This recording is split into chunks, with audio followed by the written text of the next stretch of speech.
Bienvenido al programa Trasladando el mecanismo de acción al impacto y los resultados clínicos. Enfoque en los inhibidores de propilhidroxilasa, factor inducible de hipoxia.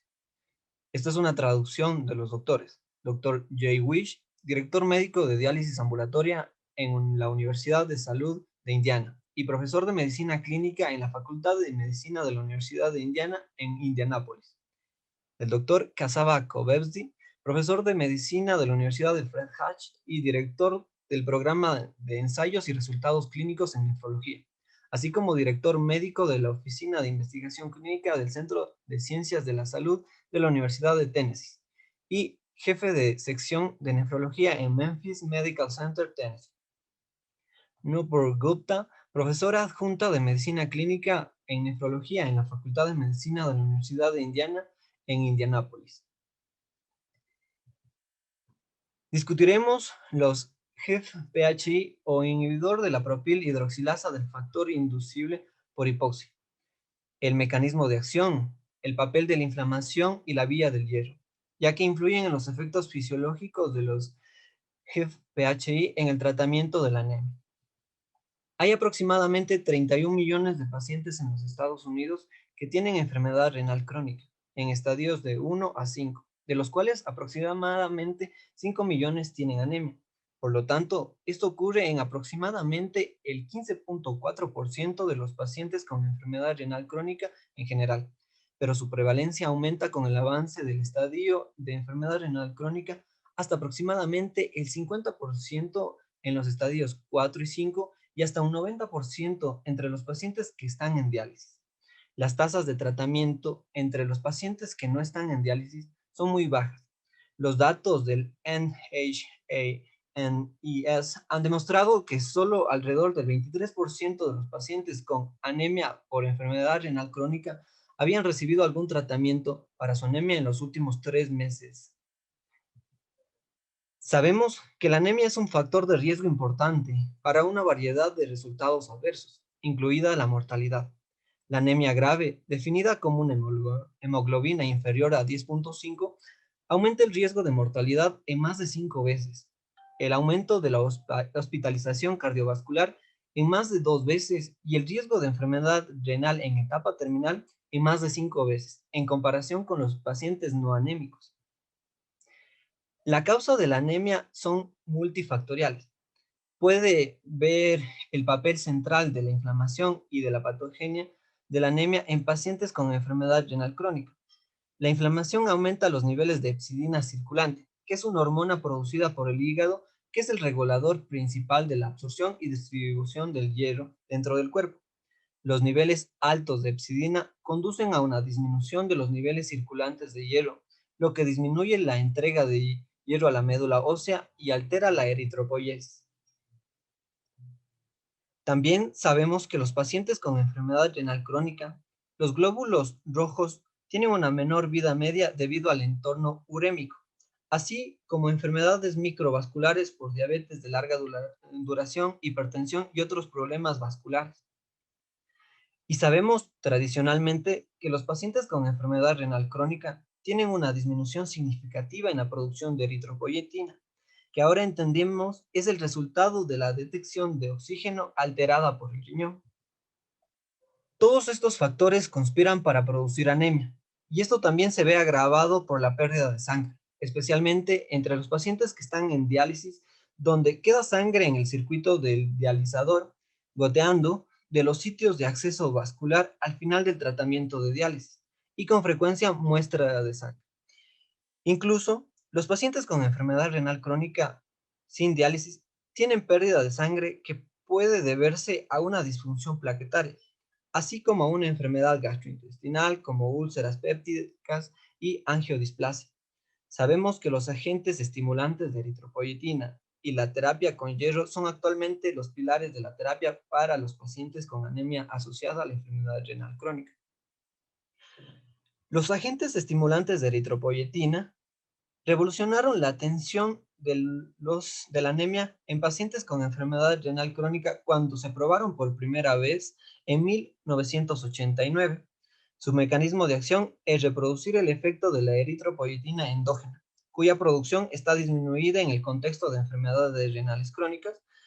La eritropoyetina estimula la médula ósea para diferenciar y proliferar la producción de precursores de glóbulos rojos y, en última instancia, la liberación de glóbulos rojos a la circulación.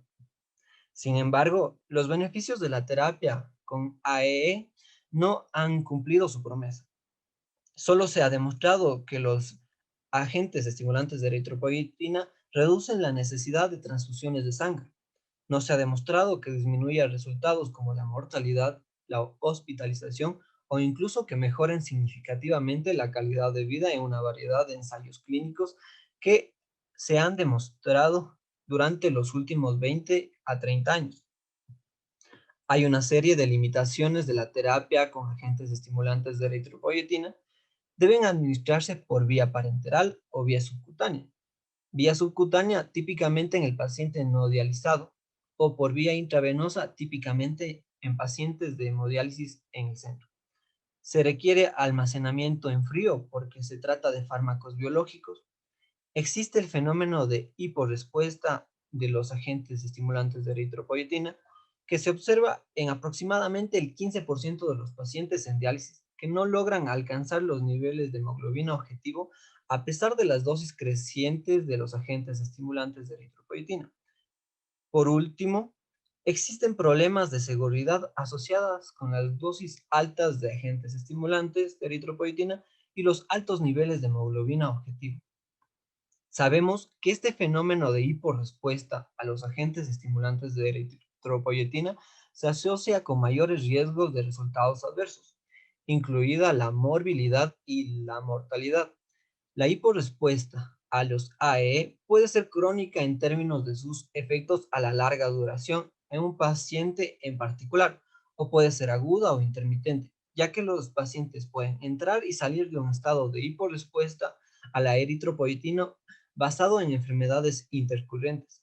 Ahora entendemos que el mecanismo de esta hiporrespuesta a la eritropoyetina probablemente esté relacionado con los niveles altos de hepcidina, que son estimulados por el estado inflamatorio y particularmente por una variedad de citoquinas, incluida la interleucina 6.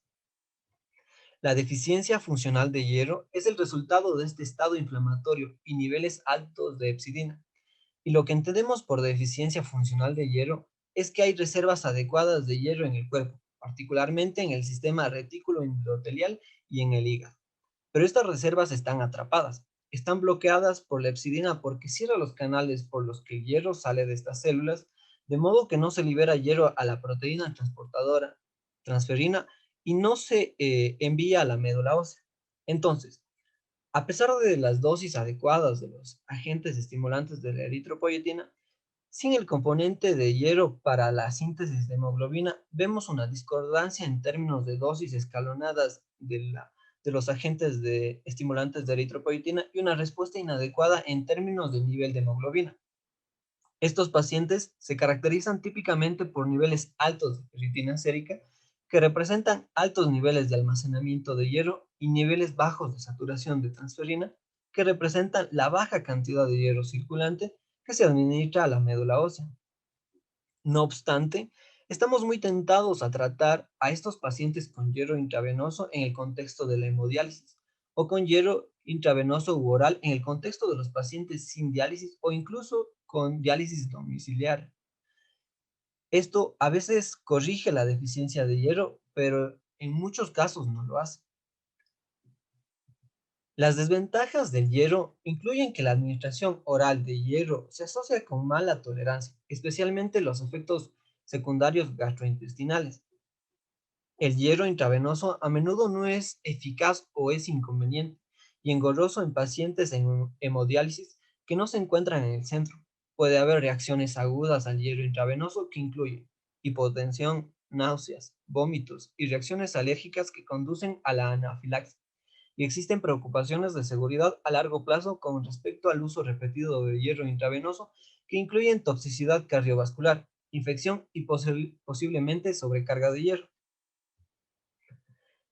El último recurso para el tratamiento de la anemia en pacientes con enfermedad renal crónica y Si el hierro o los agentes estimulantes de eritropoyetina no son efectivos, son las transfusiones de glóbulos rojos. Y esto, por supuesto, lo que usábamos tradicionalmente antes de que los agentes estimulantes de eritropoyetina estuvieran disponibles en 1989.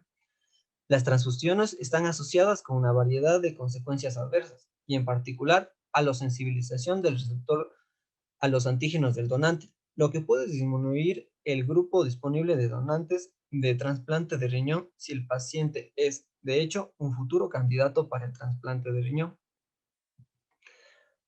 Así que ahora hemos desarrollado una serie de estrategias en evolución para los tratamientos de la anemia.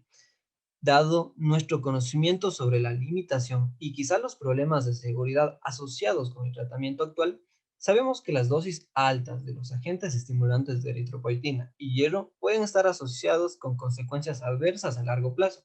Y ahora entendemos, con base a la nueva información, sobre el mecanismo por el cual se produjo la eritropoyetina dentro del riñón, que puede haber otra forma de abordar la anemia. Las estrategias de tratamiento novedosas incluyen reducir la cantidad de agentes estimulantes de eritropoyetina o eritropoyetina que se requiere para estimular la producción de glóbulos rojos de la médula ósea al administrar una cantidad más baja, pero constante de estos agentes a la médula ósea. Esto disminuye la gran cantidad intermitente de los agentes que se administran con la terapia farmacológica tradicional y eventualmente se puede demostrar que reduce los eventos adversos asociados con la terapia con estos agentes estimulantes. Por lo tanto, ahora vamos a abordar algunos de estos nuevos mecanismos que pueden mejorar la producción de eritropoyetina por el riñón nativo y por lo tanto, quizás mejorar nuestro enfoque para el tratamiento de la anemia con esta población vulnerable. Diego y Belén podrían guiarnos a través de una revisión de los mecanismos de acción de esta nueva clase de fármacos, los GIV-PHI, y en el tratamiento de la anemia asociada a la enfermedad renal crónica. Sí, Diego. Así que estamos tratando con un camino increíblemente interesante y fascinante aquí. Solo como un complemento, se otorgó el premio Nobel por el descubrimiento de este sistema hace apenas un año. Entonces, los HIF, los factores inducibles por hipoxia, son una familia de proteínas sensibles al oxígeno que regulan la respuesta transcripcional de cada célula a la hipoxia. Así que enfatizo que esto involucra a todas las células y la eritropoyesis es solo una parte. Realmente es un mecanismo general. Ahora, en términos de regulación de la eritropoyesis, podemos ver esta vía de HIF como un regulador maestro que reúne los diversos componentes que acaba de describir, es decir, la eritropoyetina y los componentes básicos de hierro de los glóbulos rojos. Entonces, cuando se estimula la vía del factor inducible por hipoxia, esto dará como resultado, por un lado, la estimulación de la producción de eritropoyetina endógena, lo que dará como resultado un ligero aumento, pero no en el mismo grado que con las inducciones de eritropoyetina, de la producción de eritropoyetina, eh, y, por, y por lo tanto aumentará la eritropoyesis. Pero curiosamente al mismo tiempo también asegura la disponibilidad de hierro al mismo tiempo que estimula la eritropoyesis, aumentando la producción de eritropoyetina. Esto se hace a través de varias vías. Por un lado, la vía HIF mejora la absorción de hierro en el intestino y, concomitantemente, también suprime la hepcidina, lo que dará como resultado una mejor movilización del hierro al mejorar la actividad de la ferroportina, que dará como resultado a su vez que el hierro se mueve esencialmente a través de los enterocitos y también se libera hierro de las células retículo endoteliales. De manera concomitante tendrá una situación en la que se estimulará la producción de eritropoyetina y al mismo tiempo el hierro también estará disponible al disminuir esta vía de hepcidina relacionada con inflamación. Por lo tanto, se podría ver esto como una forma mucho más fisiológica de estimular la eritropoyesis. Como mencionó Diego, el estabilizador HIF o los HIF-PHI funcionan tanto con oxígeno normal como sin oxígeno. Entonces, cuando hablamos de oxígeno normal, las enzimas se degradan. Cuando no hay transcripción de genes, degradan la unidad HIF. Pero si no tenemos oxígeno Y eso es cómo funciona en la anemia, o incluso a mayores altitudes, las enzimas bloquean la degradación de la subunidad HIF, lo que lleva a la producción de eritropoyetina. Posterior a esto, Posteriormente, esto conduce a más, como dijo, si existe un mecanismo lógico de producción de eritropoyetina, que eventualmente estimula los receptores de eritropoyetina y disminuye la epsidina. También aumenta el movimiento del hierro al aumentar la transferrina ceruloplasmina, lo que eventualmente conduce a la producción de eritropoyetina y a la corrección de la anemia, especialmente en pacientes con enfermedad renal crónica.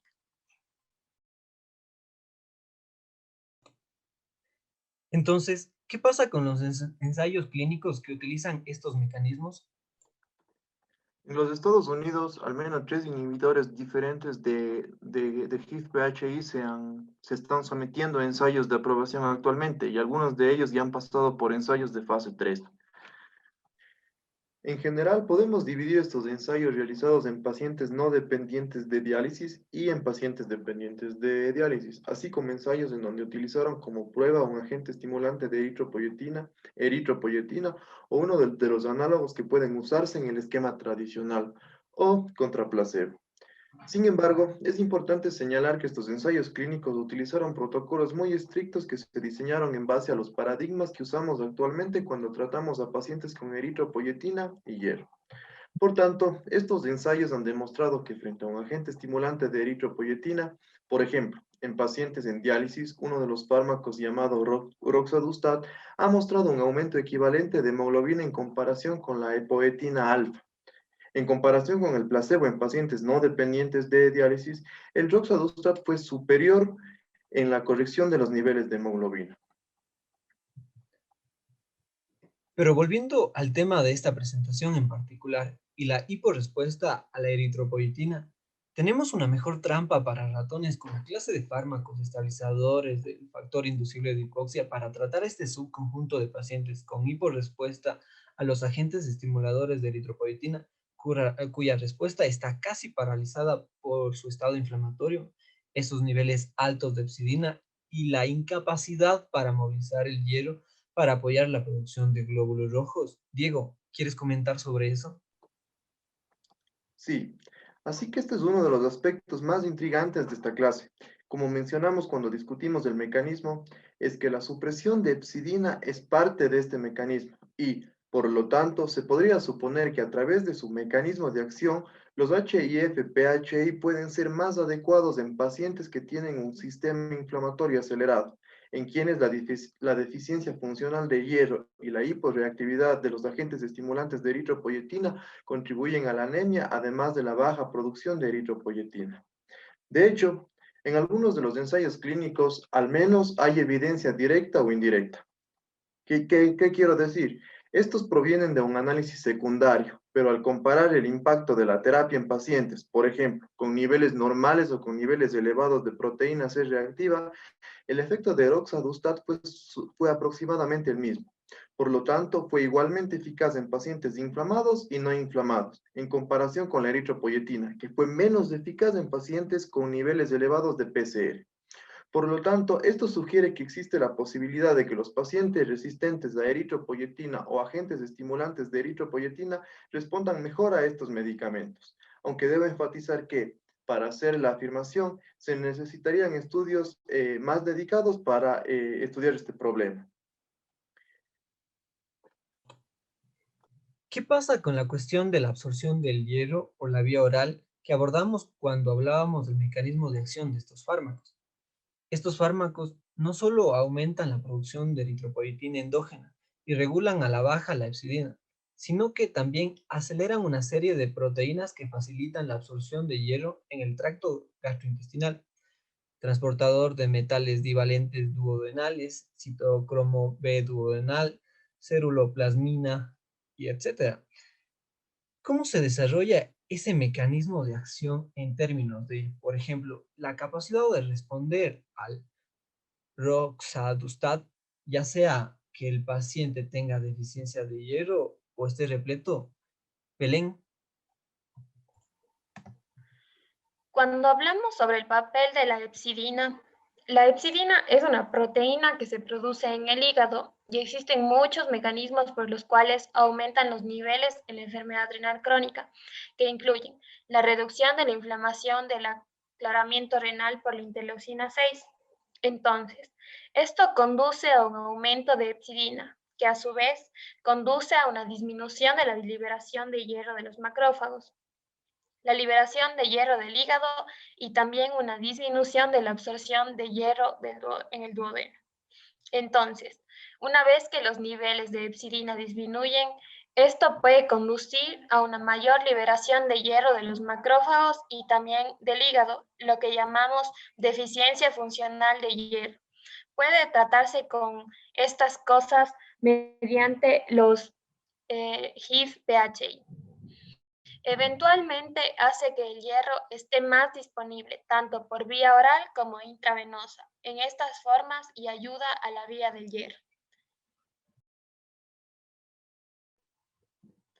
Volviendo atrás, cuando hablamos sobre el impacto de los HIF-PHI en la vía de la hepsidina, si se impacta la vía oral, aumenta la disponibilidad de los niveles de hierro oral, mejorando el nivel de hierro y por tanto mejorando la anemia.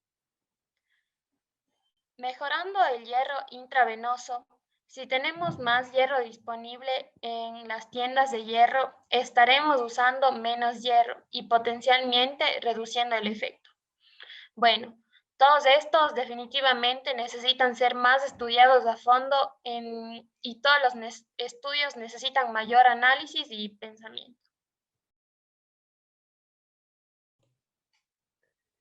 Al menos las hipótesis parecen estar desarrollándose en el análisis preliminar, que los pacientes que estaban en diálisis tratados con roxadustat requirieron dosis de hierro intravenoso más bajas que aquellos tratados con un agente estimulante de la eritropoyetina activo. Entre los pacientes que no estaban en diálisis, cuando se compararon si estaban repletos de hierro o no completados, al comienzo del estudio no hubo diferencia en términos de respuesta de hemoglobina A2 o de las dosis de roxadustat requerida.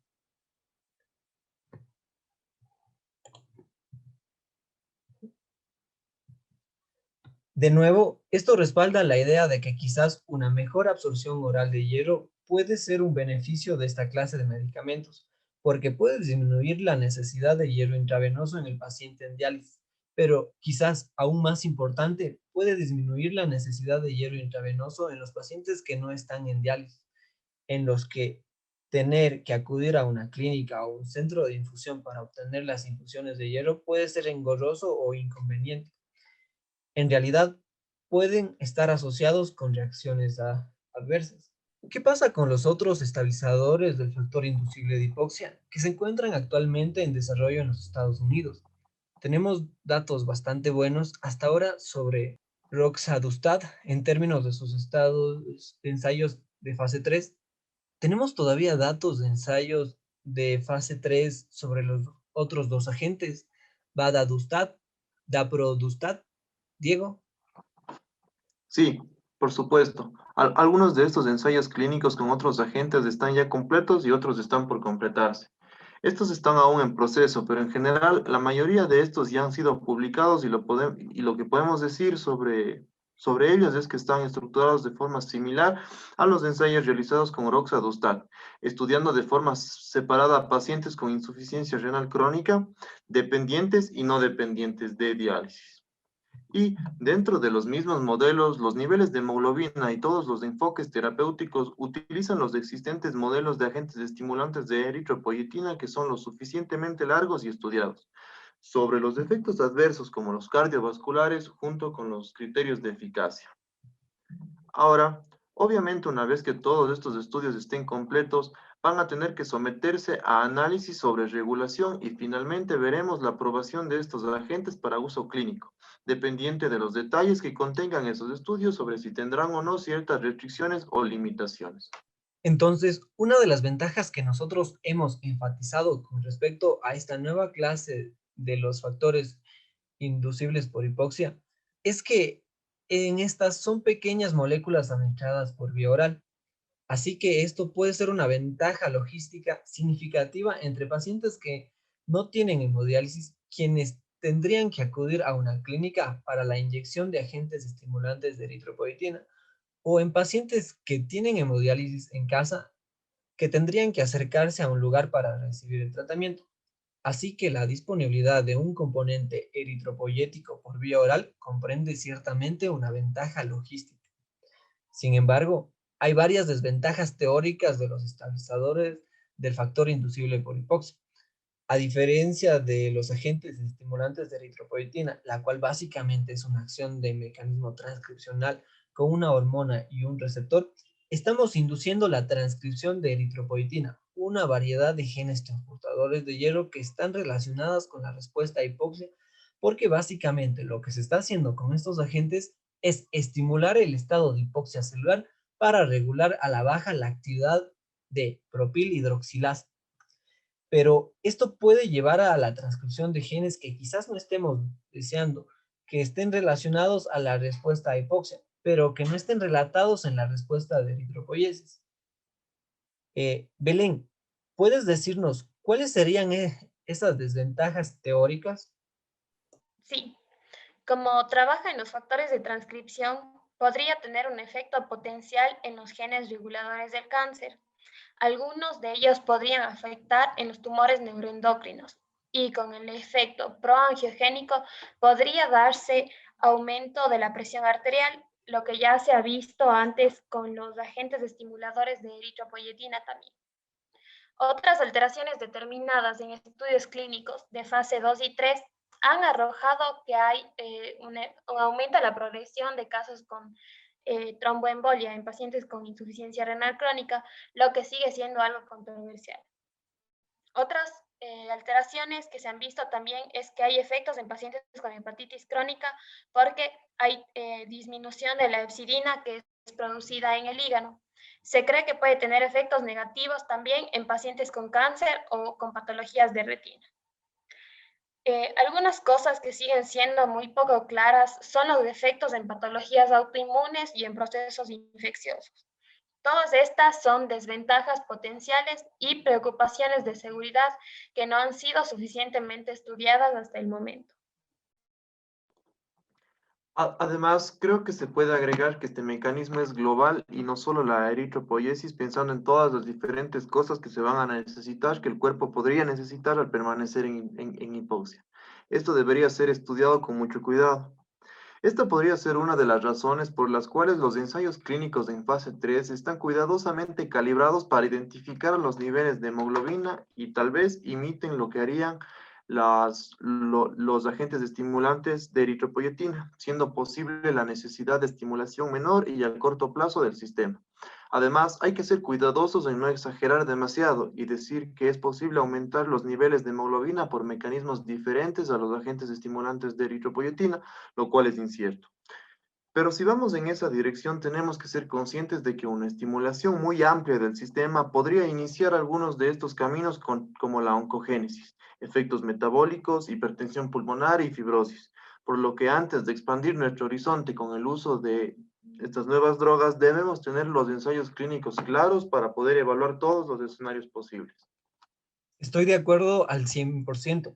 Pienso que es importante señalar que casi todos estos ensayos clínicos en fase 3, menos aquellos que se van a someter a la aprobación regulatoria de Estados Unidos, utilizan niveles de hemoglobina objetivos que provienen de la información del comparativo, los agentes estimulantes de eritropoyetina. Así que los niveles de hemoglobina en estos estudios son menos de 10 a 12 o de 10 a 11, lo que en comparación con los agentes estimulantes de eritropoyetina no se normaliza el nivel de hemoglobina.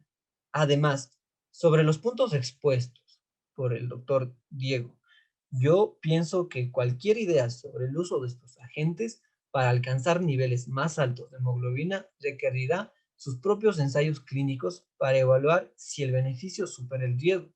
Así que unámonos todas las ideas discutidas sobre el mecanismo de acción de inhibidor de la propilhidroxilasa, del factor inducible por hipoxia, que permitirán tener mejores criterios de evaluación de la anemia.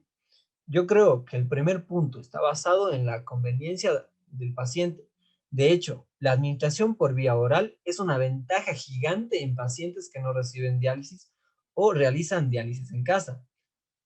Como lo habíamos hablado anteriormente, este parece ser igual de efectivo en pacientes con o sin inflamación, e incluso igual de efectivo en pacientes con niveles de hierro adecuados o no adecuados, debido a su efecto en las proteínas transportadoras de hierro y la regulación a la baja del hepcidina.